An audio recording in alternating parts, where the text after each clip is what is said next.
सुल्तानपुर में रोशनी नाम की एक लड़की रहती थी। वह सुंदर थी।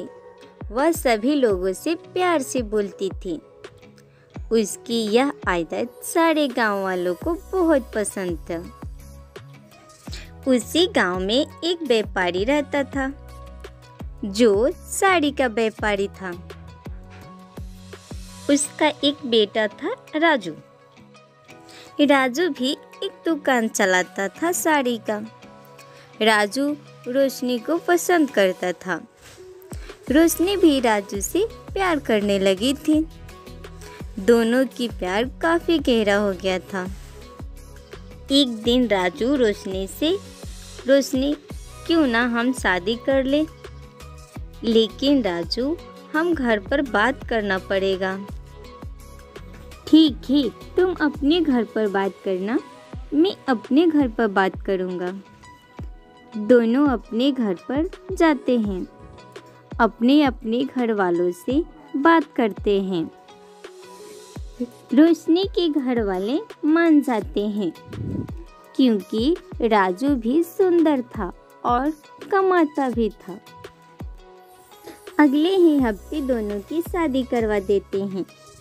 राजू और रोशनी दोनों खुश थे।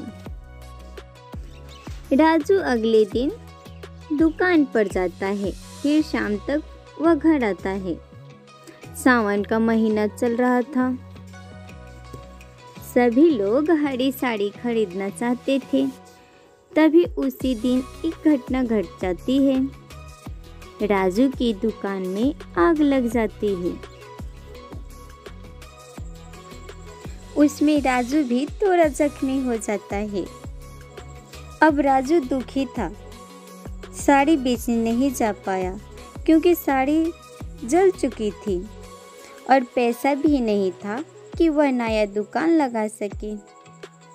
राजू रात को सोया था, तभी उसे याद आया कि उसने एक हरी साड़ी माता को चढ़ाने के लिए रखा था।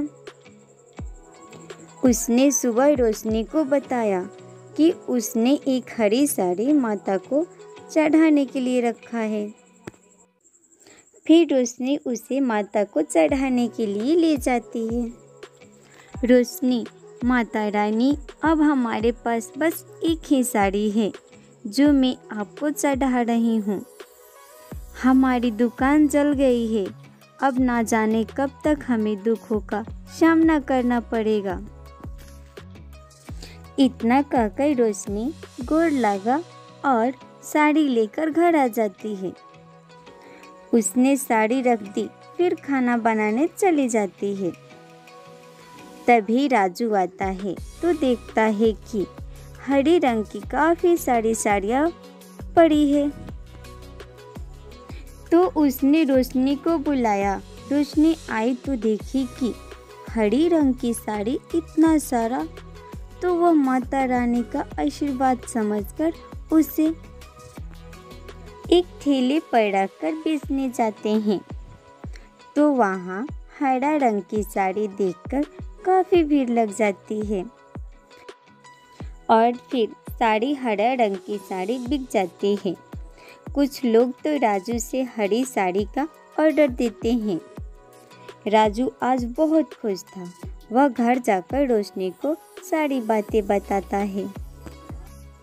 राजू और रोशनी ये बात समझ जाते हैं कि हरे रंग की साड़ी जादुई साड़ी है, तो उसने जादुई साड़ी से और साड़ियाँ मांगी। फिर उसे कल ग्राहकों को बेच दिया। उस दिन से वह फिर से साड़ी का दुकान लगाया और जादुई हरी साड़ी से रंग बिरंगे साड़ी मांगकर अपना व्यापार चलाने लगा।